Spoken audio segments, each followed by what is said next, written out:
What's up, guys? Today I'm reacting to the new video by BlueJay.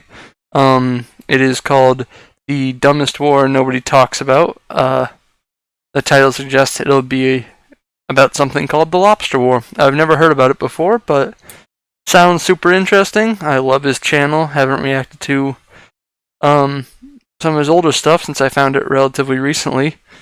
Figured we'd watch this together and then maybe watch some of his older ones in the later in the future. Make sure to go show him support, like, subscribe, comment on his video, give him the interaction. He made the content and I'm just sitting here, reacting to it. So he deserves, all the credit and everything for it. I'll make sure to link his channel and the original video in the description. If you have any tips or tricks that you want or suggestions you want me to do, different microphone quality. I plan to be getting an actual microphone and not just a fucking headset. So hopefully that'll make the sound quality a little bit more bearable. But anyways, let's get right into it. Big tractor, like manure spreader, just drove into my yard. So that's not great. I'm just gonna ignore that. Let's get straight into this video.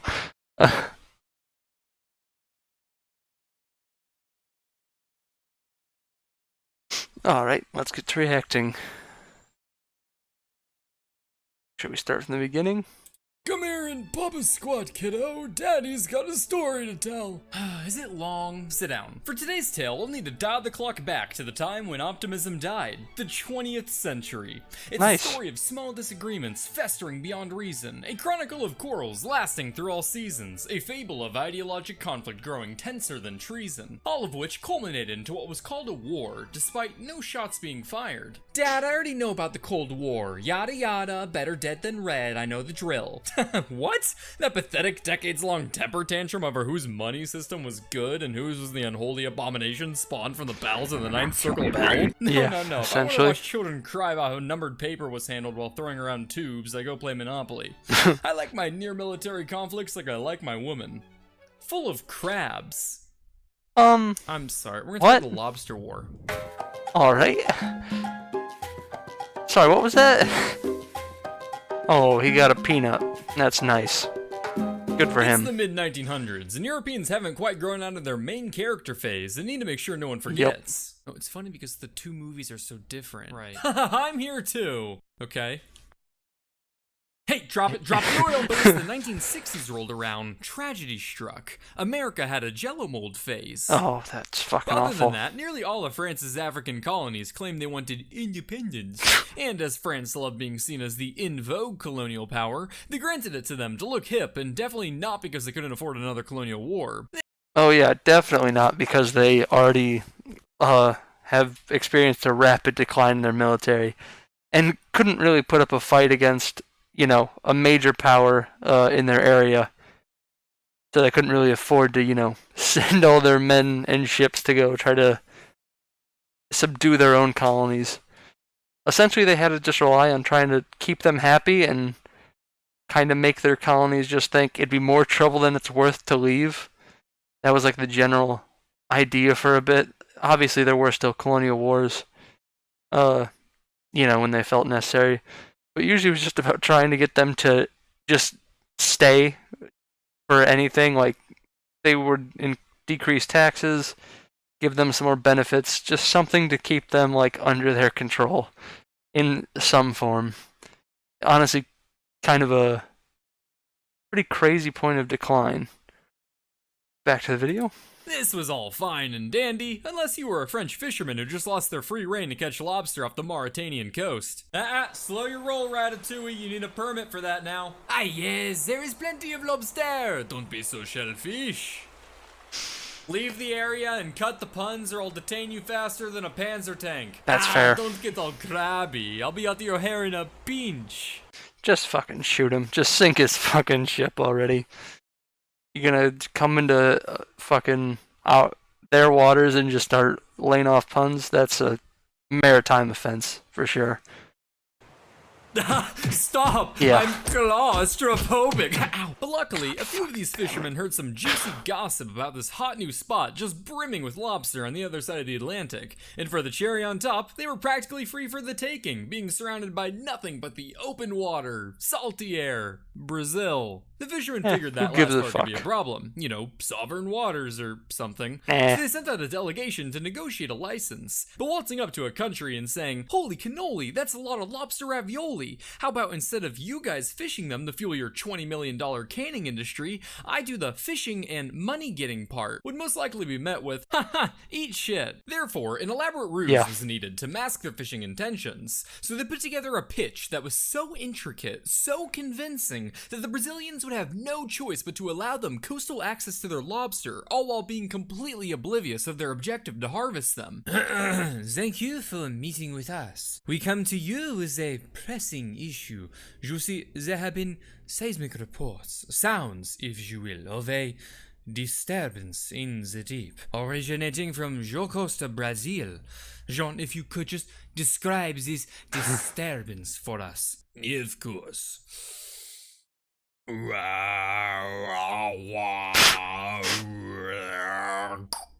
And you see, it was those clicks, thank you, Jean, it was those clicks that led us to lobster. Now for our next step. Okay, sorry, I think I know what this is. You boys are just here to conduct some routine research on lobster nurseries and just need one of those permits for a few boats, right? You know, that is exactly what we wanted to do. Yeah, we got the research license. The French fish.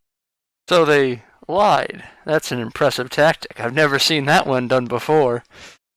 Definitely not a favorite of the colonial powers dealing with their former and current colonies. No, sir.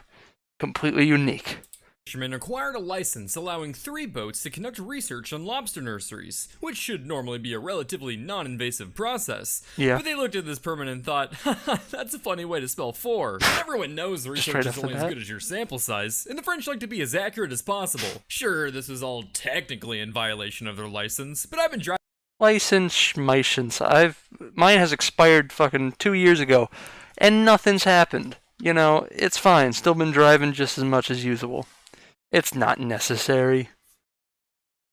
You can just violate diplomatic agreements with foreign countries.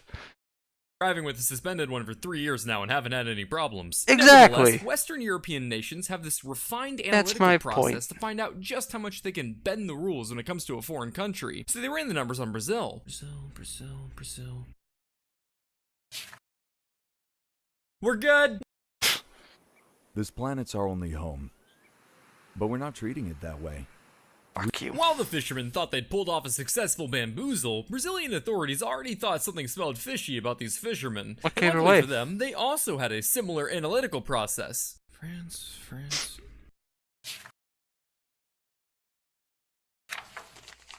Yeah, that's a red flag. Maybe we should check it out. Representatives were sent from the Brazilian Navy to act as inspectors and make sure the French fishermen were honoring the foundation of these nations' crustacean relations. They should be around here. Oh, that's them.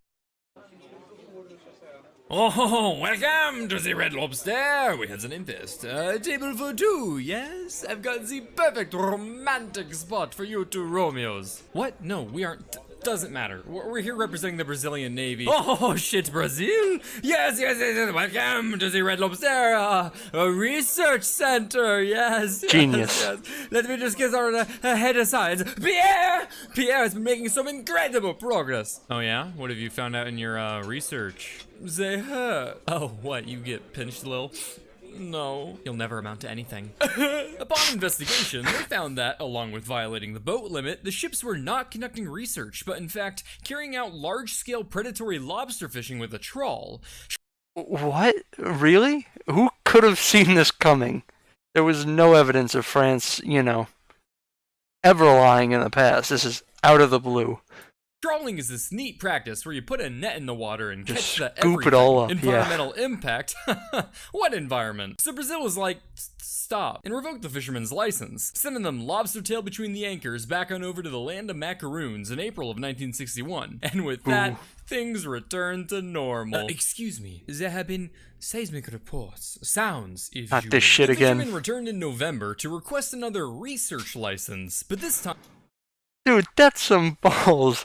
You violate your research license by bringing more ships than were allowed and by just decimating the local lobster population, I imagine. You get kicked out, you run away, and then you just come back and just do it again?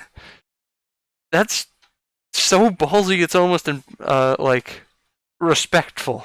It's not just trying to just violate another country's natural resources, I guess. But it's just so bold.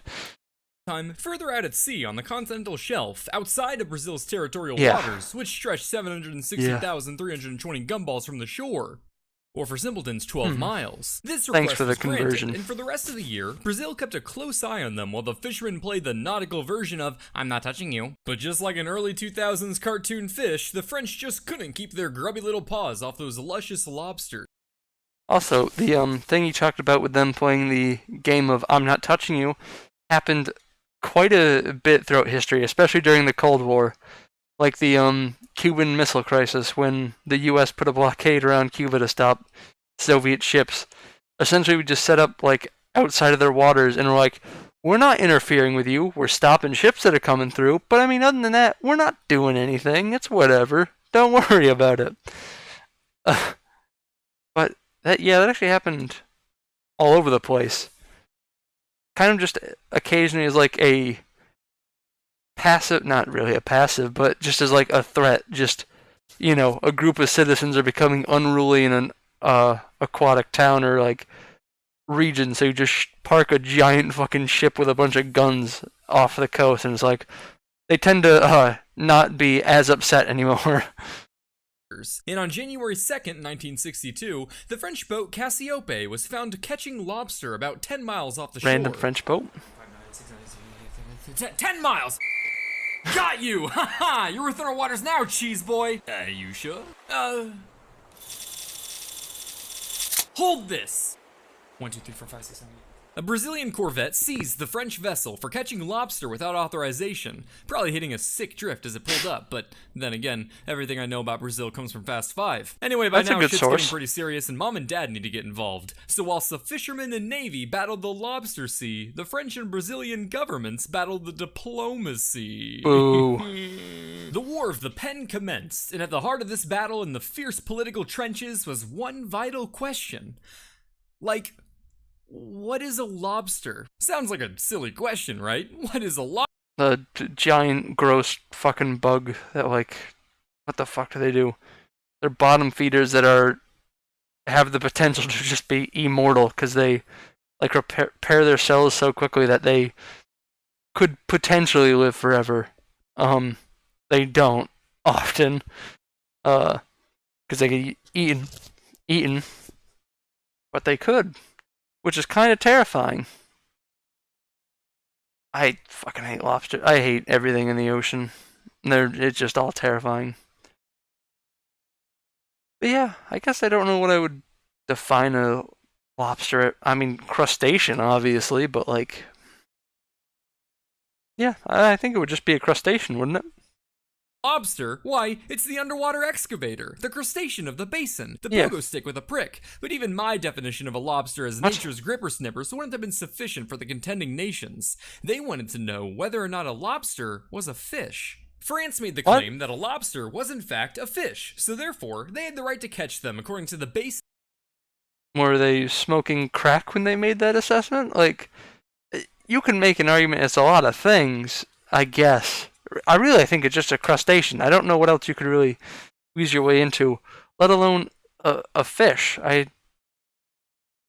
Are crabs fish then? Where does that stop? Are crabs fish? Clams fish? They aren't even crustaceans, but Yeah, why would they be fish? This is for fishing on the high seas set by the Geneva Convention of 1958. Brazil, for their part, pushed the thesis that lobsters were not a fish, but in fact an economic resource, a part of their continental shelf that they had the sovereign right to exploit, according to a different provision of the same Geneva Convention. They didn't sign. Citing a treaty they didn't sign. Yep. And this wasn't like your average 12-hour Twitter beef. This diplomatic battle lasted all through 1962 and part of 63, which is hilarious considering the other things going on the world stage during that time. Kennedy is having us increase our troop presence in Vietnam. 400 Green Berets were a start, but they aren't going to be enough. Agreed. We must be careful, though. We don't want to replace the French as a colonial force in the area and bleed as the French did. That's a good point. Got any advice, France? So now with the pangolin being a geode, yes, according to our established law of modus operandi derived from the Fly Eater Sarlacc pit model, yes, then when taking the Laplace transform of this in a matrix with the crustacean equation, we find that lobster are in fact fish. No, this completely violates the Capricorn theorem. Let's back this up. Motherfucker. I'm not being sponsored, so you won't see this. Welcome. While that reality sadly only exists in my headcanon, France and Brazil did do their best to support their claims and own each other with facts and logic. Brazil's evidence was that lobsters were like oysters and that they both cling to the ocean floor, making them a part of the continental shelf. But France argued that when a lobster hops around the ocean floor, it's essentially swimming, making it a fish. What about, like, rabbits or kangaroo? What about animals that jump on land? Like, do they fly when they do that? I wouldn't. They're just a hop, dude. I wouldn't think means it's not a crustacean just because it can launch itself a bit.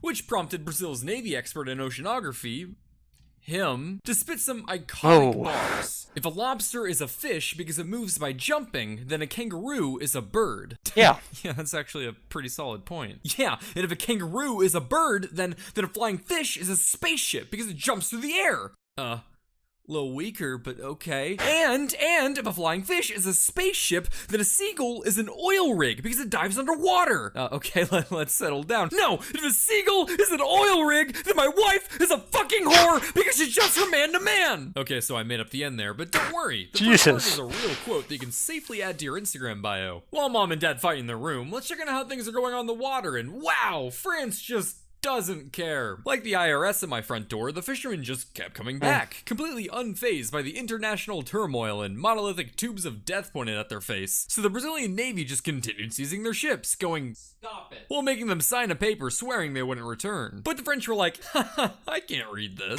and would often just come back anyway. In one instance, a French ship was caught by a patrol off the northeastern coast to order them to sail to deeper waters. At first, the fisherman captain ignored them, but while he may not have spoken Portuguese, there are only a few ways you can interpret a blaring alarm stating Postos de Combate. Yeah, that's not good.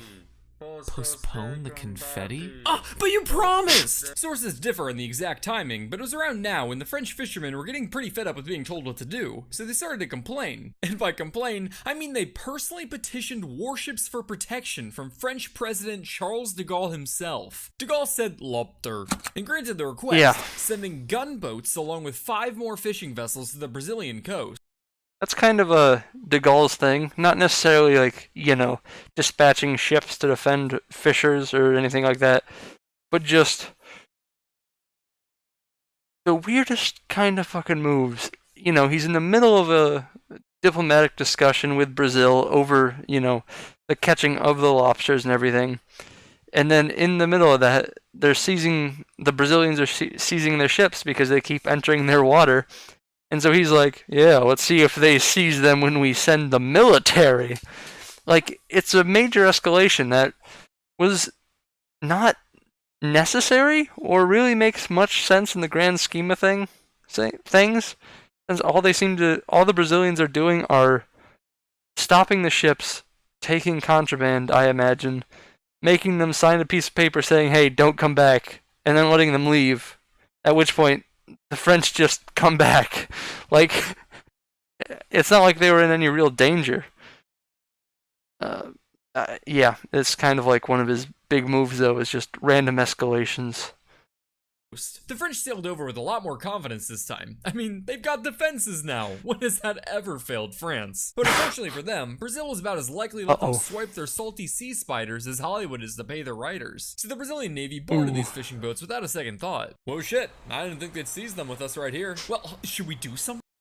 I also was not expecting them to just go for it. I mean, they expected at least some type of hesitation, but they just fuck it, you know? Who gives a shit if they have two armed ships there? Just take them anyways. I guess they are, if they're in their water. I mean, not like they have a reason to fire on them. They're violating international law.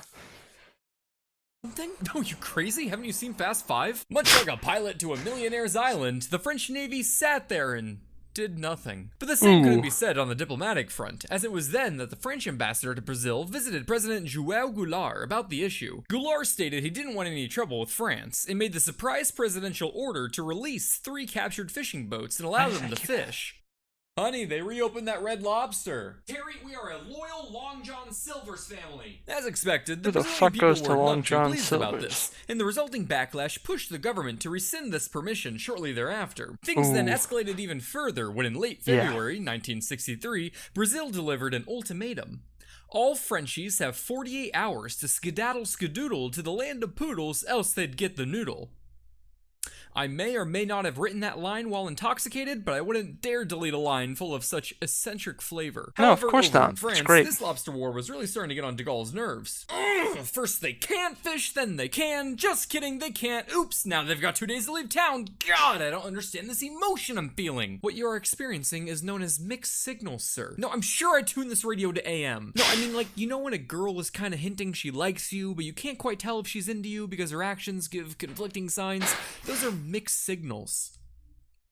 Paul, I'm rich and the president of France. I don't get mixed signals, I get bitches, so don't speak to me about your poor people problems. That's now, fair. on one hand, That's Brazil fair. is an important strategic partner of the French. The latter has invested over 1,000 million francs into the former, and they rely on the iron smelting, textiles, and chemical products of Brazil. Also, Brazil is capitalist and can help fight nearby growth of communism. Ooh. So, some would say, it would be in the best interest of France to be like, wow, you know, maybe we shouldn't go to war over the ocean bugs that piss out their face. But on the other hand, this wasn't the people's France, this was de Gaulle's France. And seeing as how this was the man who tried escaping World War I prison camps 5 times, once while posing as a nurse. Yeah, that is one thing you gotta give de Gaulle. He is very persistent. To be fair, I guess if you wind up in a World War II prison camp, you're gonna try to escape no matter what. It should be no surprise to hear that de Gaulle was a very stubborn man, and this stubborn man considered Brazil's actions to be a slight on the majesty of France, so he did not back down, but instead dispatched the French destroyer Tartu to the Brazilian coast. Reasonable reaction. What a sweet little orc village. Let's make some trees nearby. A few... Tempers are flaring, Reasonable ministers are reaction. swearing. With this newest escalation, Brazil is preparing. The newspapers have been rousing the public, and the atmosphere in Brazil is one of imminent war. The Tartu by itself wasn't a huge concern. What made things scarier was where it came from. A whole task force of French ships merely 3 days away, containing not only a state-of-the-art aircraft carrier, but also a tanker named Le Baise. Oh. Which means the fuck in French. Oh.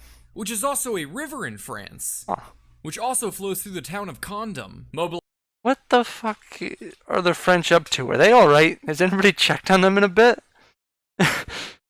When were those names came up with? Like, is this a later transition where it just so happened that they used an old word that wound up, mixing in, and then like condom is like, just a translation issue? Or did somebody really just have the balls to name their town the fuck? Because that's pretty awesome, You go to settle some new land. What am I gonna call this piece of land, this beautiful new world that could be anything I choose? Oh, I know. Cool as shit. That's what I'm gonna call it. Fuck yeah, put it on the sign. Mobilize the Navy. Understood, sir. Wait.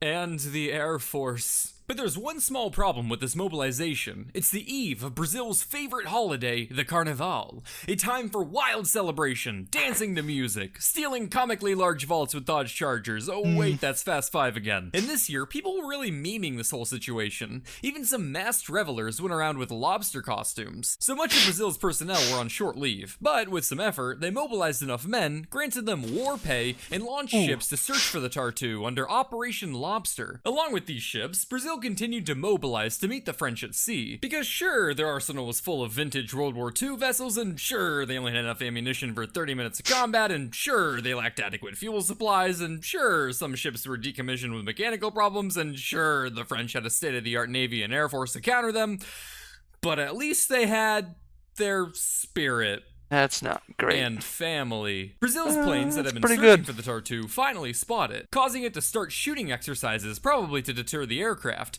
The plane responded by flying even lower to show they aren't messing around. Oh. Oh wow, that's cute. Neat little guns you got there. Uh-oh, what's this? These looks like rockets. Wow, these sure are big, huh? Brazil ships made their way towards the Tartu's location late at night. Dawn approached and the sea was veiled with a fog. In the distance, their radar detects something in the water.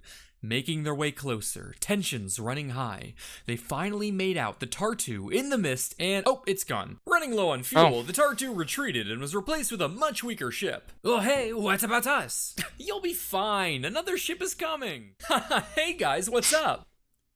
Oh, with the playing field set and more Brazilians on the way, it was now just a matter of who would shoot first. Hey, maybe we should go back and fish where we belong. Africa. The French ships decided to head back across the Atlantic. After this, an agreement was signed where Brazil would allow limited French ships to fish for 5 years while sharing profits with Brazil, who would also get to expand the nautical miles of its territory. You know, just a few. 100. While in the end, France decided war wasn't worth it. To be honest, I'm surprised it got even remotely this far. Running some numbers, if one anti-aircraft gun on one French vessel fired for just 11 minutes, say in case it wanted to teach some smart-ass aircraft a lesson, you'd already rack up an ammunition bill more expensive than the $3 million a year the French fishermen were raking in. But I mean, I don't think it was really about the lobsters at a certain point. It was just about France not wanting to be seen as a bitch. And honestly, probably Brazil not wanting to be seen as a bitch, but they did probably have more rightful reason to be, you know, pissed, considering France was violating their international, their, you know, fucking shoreline, essentially, with Navy ships and fishing boats. to be honest, with the cost and street cred for a European nation losing a diplomatic war with Brazil over lobster, perhaps World War III would have just been worth it. The Lobster War, 8 out of 10 stars. No, I promise, we have a just reason to go to war with Brazil. Really, what is that?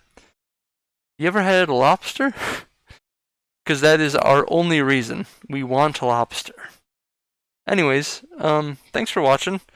If you liked the video, make sure to like, comment, and subscribe, and go check out BlueJay's channel and do the same for him.